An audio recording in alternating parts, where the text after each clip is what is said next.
Welcome to Marvel Vision, a podcast about Marvel, the MCU, and right now a bunch of news. I'm Alex. I'm Justin. And if you've got tips or stories you want us to cover, you can always email us at comicbookclublive@gmail.com. But new year, new stories, new Marvel. It's new all news. happening. Woo! The news is always new. The news is always new. If you haven't checked it out, we recently recapped all of Echo and all of What If. That's what's happened over the holidays, if you will. But holidays are over. It's back to business for Marvel. Lots of stuff going down in the world. Let's kick it off with Daredevil Born Again. Has restarted production with some big changes. Some big changes have happened behind the scenes. Hollywood Reporter broke them down, though we knew, I think, a bunch of this stuff already. A little bit of a recap before we get to the changes. Previously, 18 episodes of Daredevil Born Again, then the writer's strike. Lots of eps. Many eps. Then the writer's strike and the actor's strike happened, gave them a little bit of pause there. Reportedly, they looked at the footage and were like, whoa. And it took a big change. And that's a classic Hollywood reaction. Yeah, like, classic Hollywood. Uh-oh. Yeah, you read any Variety Yucky. headline, they're like, uh-oh, says Hollywood execs. This is actually something that doesn't usually happen, honestly. Like, it happens, I would say, a lot more with with a broadcast show, honestly, where you get 22 episodes and at a certain point halfway through the season, they're like, this isn't working, let's pivot. But with streaming, we haven't seen this sort of thing in a really long time because usually they finish it, put it out there, everybody hates it, and then either they cancel it or have to change things utterly for the second season. But here, probably a good thing that they were able to pause, take a look back, make some changes here. So just to real quick talk about the things that came out of the Hollywood Reporter article so we can use them as framing. So Philip Silvera, who's the stunt fight coordinator on Netflix Daredevil, is back as the stunt coordinator and second unit director now. They're actually shooting again, I believe, as of this past week, if I remember correctly. Writer Dario Scardapane, who worked on Netflix's Marvel show The Punisher, and the directing team of Justin Benson and Aaron Moorhead, who directed some of Loki and I believe Moon Knight as well, were brought in to change the direction of the series. Previously, they said they were taking it back to zero. We don't know exactly how true that is. They may be using some of the footage. Also, John Bernthal is back as the Punisher. The big he never stopped being the Punisher. He's just waiting. He's just sitting in his apartment punishing a bacon, egg, and cheese is probably what he's doing. Have you heard about or listened to his podcast at all? What is it? Real Ones, right? We've talked about it on here, which is the most intense podcast art of all time. Yeah, and the most intense everything of all time. Like he looks hard. He podcasts hard. And then the big one that people are freaking out about, this is still rumored, this is not confirmed, but Eldon Henson and Deborah Adwall are rumored to be back as Foggy and Karen, respectively. But the big one, I think, the biggest part of this news is that the episode count, they don't give a specific number, but a Hollywood Reporter says more in line with Netflix. Every previous season of Daredevil was 13 episodes. Here's what I'm going to throw out there, and maybe you have some alternate takes or additional things. Seems to me like they are essentially reinventing the wheel and went from we're going to do the MCU take on Daredevil. This is our whole thing. We know what we're doing. And given all the behind-the-scenes drama at Marvel Studios, this happened over the past year, how they've been crashing and burning with a lot of stuff. It feels like there's this real nostalgia for the Marvel Netflix era, both from the fans and also just, frankly, from a budgetary perspective where they're like, oh, we could just do that again. We could just do Daredevil season 4 instead of doing something wholly new that may or may not work. Let's just do that. What's your take on it, Justin? I feel like they were like, maybe we should try making TV. Something that we are actually making. But like when you say a nostalgia for Netflix, I think a nostalgia for an organized way of doing things where not everyone doesn't have to be stressed out the entire time, all up and down the production, from where the money comes from to the people literally on set making the show. And it all those change, cause some of these are changes. Some of these are putting Benson and Moorhead, people they do trust to write a ship, in charge and giving them a little more power, it seems like. But and 13 episodes feels like, I remember back in Netflix time, felt like there's a couple stretch episodes here. Yeah. So like even that felt like too many then. We'll see. I know we were talking that maybe the storyline is still going to be Mayor Fisk or something like that. Pivoting off of the end credit scene from Echo. Yeah. So that feels like something. But the other thing I was going to say is, it is, TV shows do pivot at points, or like we have to fix this. It's just rare when it's so publicly known that like we were halfway through, we're scrapping all of it, we're starting over. And that's in some ways unfortunate, but at least it does allow them to fully make these changes without fear of like a leak getting out, since it's all leaks. This ship is all leaks. The ship is all leaks. I do want to mention this is not necessarily news exactly. Maybe it's almost anti-news, but we recently had Charles Soule on our live comic book show, and we talked to him about it a little bit because he, back in the day, wrote the Mayor Fisk storyline that presumably they're going to pivot off Echo and move forward and use in some fashion for the Netflix show. Or maybe not if they've scrapped it. But the other thing was there's a villain called Muse that was part of his run on Daredevil. It was a pretty terrifying villain. And the rumor was that he was going to be a Daredevil. According to Charles Soule, the way that he told us on the show, he said he is not involved in the production, but 99% sure that Muse was in the previous version of Daredevil. He doesn't know if Muse is in this new version. Some rumors have come out from rumor mongers that, yes, Muse is still involved in some way. So it should be interesting to see how this all mixes together. Like you said, 13 one-hour episodes on Netflix's Marvel still felt very padded out at points. This is the longest run that they will have for any of the Marvel Studios shows. So I really do hope that taking it from 18, packing it down to 13 feels tighter, more concrete. Aim for 13 45-minute episodes instead of hour-plus episodes. We'll see. Have them be what they want to be. That's what all the cool shows are doing. And I don't know, I'm trying to think what's a good way to describe Muse in relation to Daredevil if you haven't read the comic. It's almost like a Joker-type character for Daredevil. So that type of character, a chaos agent character, does lend for like a lot of surprising twists and turns. So maybe that's easier than like a very meticulous crime situation like a normal Kingpin story would be. Yeah, that all said, and we talked about this a little bit on the Echo podcast, and then we can move on and talk a little bit more about Echo. But if they do the Mayor Fisk storyline where Wilson is running, I call him Wilson. Wilson, of course. Yeah, he's like almost like a neighbor named Wilson. Totally. In some ways. If you have him running for mayor of New York, winning, which is what happened in the comic books, and then ultimately getting taken down per the Devil's Reign storyline, which was not written by Charles Soule, it was written by Chip Zdarsky. That's a pretty good 3-act structure for a TV show. I can see that happening, and I kind of hope they go for that.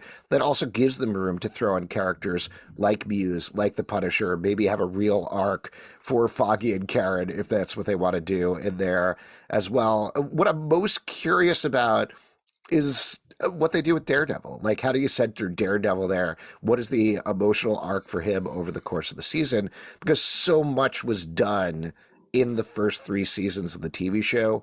Where does he go next? Where do they take him? Yeah, maybe to a funny place. I don't know. Let's get some fun in there. I mean, I do think it has to be different. Like, what are the essential things you want to keep? Hallway fights? And maybe, I don't know, what else is the real takeaway, and Charlie Cox in the role. So it's like, maybe that's all you need to keep, and you make some changes. Yeah, we'll see what happens. Let's move on to the diciest news item that I included in this rundown. Echo, according to Marvel and Disney, debuted at #1 on Disney Plus and Hulu, whatever that means.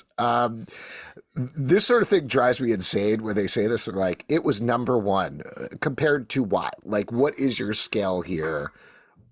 There are no numbers provided. So good for them, I guess, but doesn't mean anything.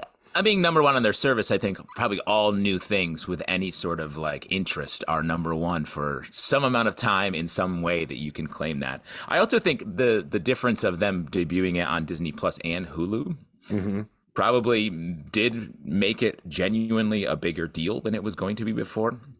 because how many Marvel things have gone directly to Hulu besides the old Hulu Marvel shows that we don't really talk about much anymore? Yeah, they've been doing some, I don't know what you would call it, co-airing type things before with other shows, but the big deal here in terms of numbers is compare that to Percy Jackson and the Olympians, which is coming out on Disney Plus at the same time, and also I think debuted an episode on Hulu, if I remember correctly.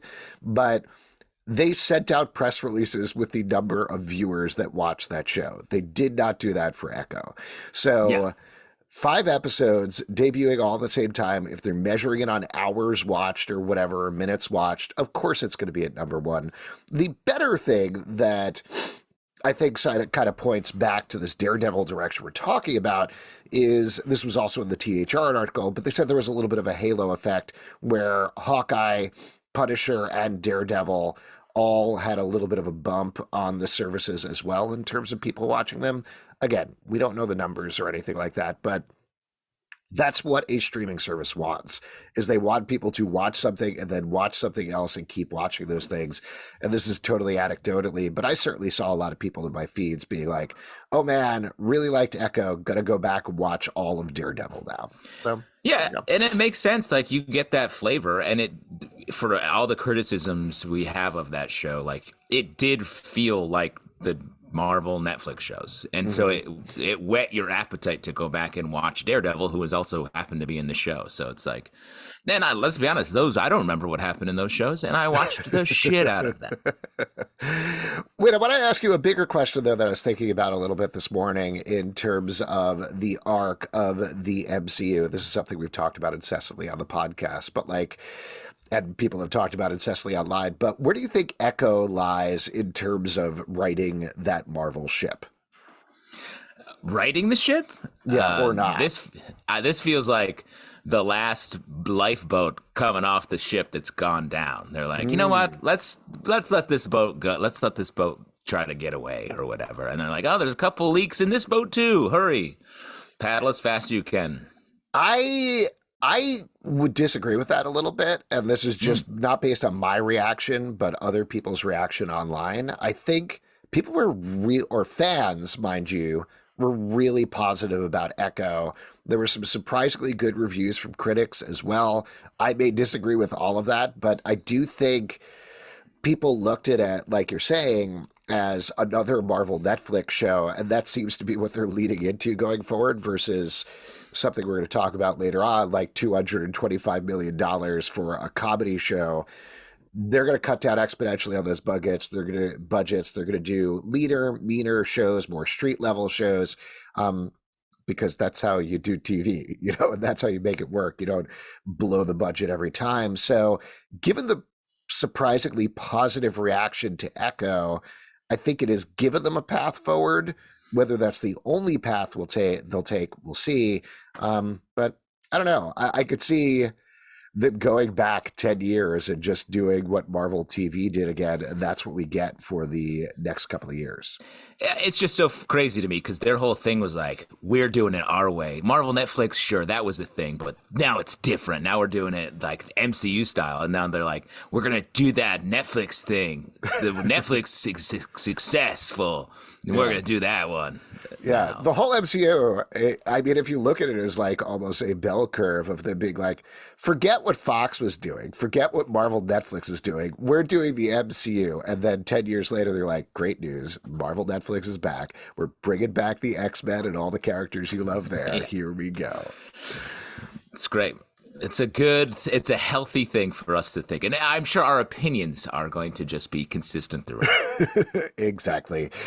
All right. Here's another one. This is to turn it over to a couple of dour notes, I think, for the MCU and the world. Steven Yeun, who was never officially confirmed for Thunderbolts, has left Thunderbolts.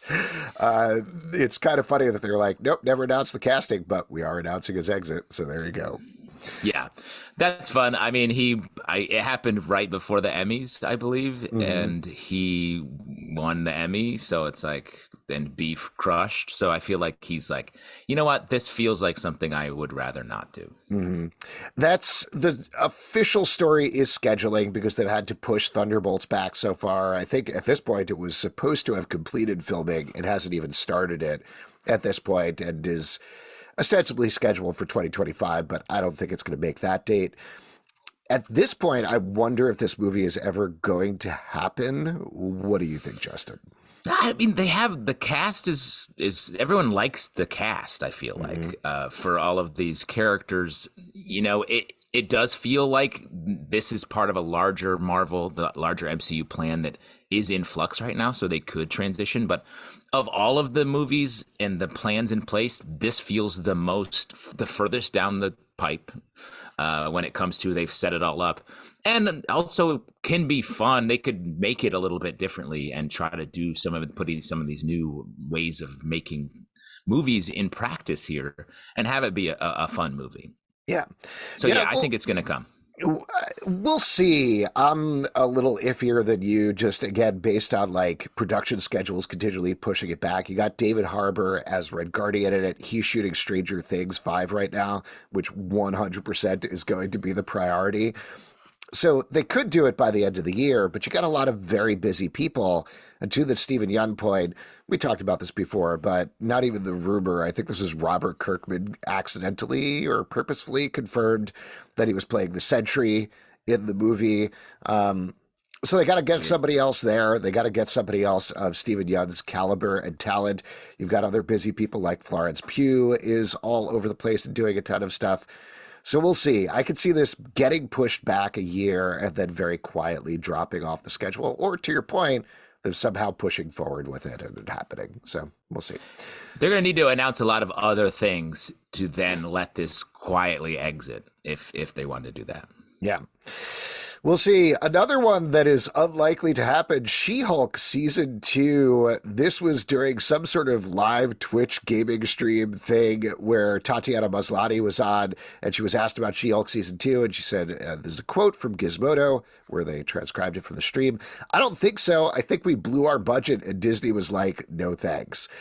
So she's being a glib and funny there. I don't think this is necessarily official news, but also reportedly, as mentioned earlier, the budget for She-Hulk was $225 million.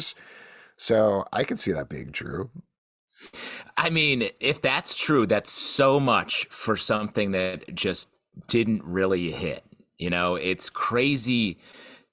And I don't want to put our opinions in on it, but just like something that people like, even fans were like, oh yeah, this is good. I like these 2 episodes. And to spend $225 million on that is just a galactic, uh-oh. I believe the quote was, uh-oh. Yeah, it was a galactic uh-oh. That was in Galactic Variety, if I remember correctly. Yeah, I don't think we're going to see second seasons of a lot of these shows, to be frank, to the point we were talking about earlier. I think they got to figure out what they could do on a budget that's going to minimize their risk on this stuff. Not to get all corporate-y about it, but Disney's in a very bad place right now for the first time in decades, I think, when they've been dominating all of media always forever. So they're going to be looking at it as like, okay, great. You did She-Hulk for $225 million. Can you do it for $25 million? And if they're like, no, they'll be like, okay, no, you can't do that. And I think that's the same thing with, we've heard that Moon Knight Season 2 has been talked about. Certainly, I'm sure they had plans for Miss Marvel Season 2. I don't think we're going to see any of those things unless they can do them scrappy and street level, like Echo, like Daredevil Born Again, all of that stuff. Well, it's like, to use some Marvel language, they had to prune the timeline here a bit, and all of these were broken. So now they need to let the timeline go for a minute and see what is working and then go from there. And also, just from a deal-making perspective, if all the money all these people were making when it was huge budgets, their agents and reps aren't going to let them come back for less. It just doesn't work that way. So it's going to have to be like hard cutoffs and then resets to then see what the move is. I mean, that was a large part of the initial MCU, right? In terms of getting people way too cheap with the promise that they'd get several movies, TV show appearances, have careers for a while.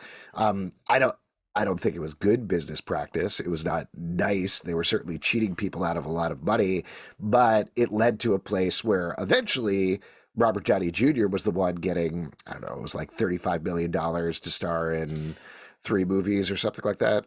Plus, he was getting back end money Yeah. off of all of those movies, and I think we always it was always nice when it was like all these big stars want to do Marvel movies as if they love the superhero universe. It was like, no, this is like the best job to get in Hollywood for 10 years, where you come in, even if you're coming in for small money, you have like these incentives in your deal. It's just like being an NFL player or something, where it unlocks and you do the third movie and you're making just suddenly a fortune. So like that's why it was such a thing, and they just can't do business that way if these movies aren't succeeding on the scale they used to be. Well, they also pivoted from people who were mostly on the cusp or needed to do a Marvel movie to really bump them to the next level to movie stars. Like that's what they did Yeah. about 10 years in, is they started getting people. I love Tatiana Maslany. I don't think she's there, but I'd throw like Oscar Isaac, bringing him in for Moon Knight. He's already a star. He's already a movie Yeah. star, and then you're putting him in Moon Knight versus back in the day, it would be somebody like, I don't know, Jacob Elordi, who is on the cusp of bigger things and just like, great, now he's a Marvel superhero. I think they're probably going to have to go back to that, have to get people that are not big yet if they want to keep this going. And a lot of that comes down to casting and identifying talent and figuring out how to talk to talent and work with talent. And it almost feels like that's something they need to relearn at this point, honestly. It's harder. It's harder to do that, to develop talent, as opposed to just be like, let's throw some money at that one, that person that we all know. So it's like, yeah, you got to go back to like trying a little harder in a way that is more creative driven, I think. I mean, just one thing that I'll throw out there, and then we can move on to our next news item, is I think that's playing a lot into the Fantastic Four casting process, is what it feels like, where they're going for people like, I guess Pedro Pascal is rumored / reportedly Mr. Fantastic, but I guess we'll see based on his schedule with everything else. That he has guy's going on. busy. And he is loves busy. it. He does. He loves that, and he loves breaking his arm as well. Yeah. So, But he doesn't have to be on set for Mandalorian and Grogu for very much. So I think he'll be fine. yeah, he'll be all right. Also, Last of Us season 2, not going to need to be in that too much. Spoilers. So anyway, let's move on. Last thing we're going to talk about. This is not exactly MCU, but why not throw it out there? Madam Web takes place in a quote standalone world, according to the director.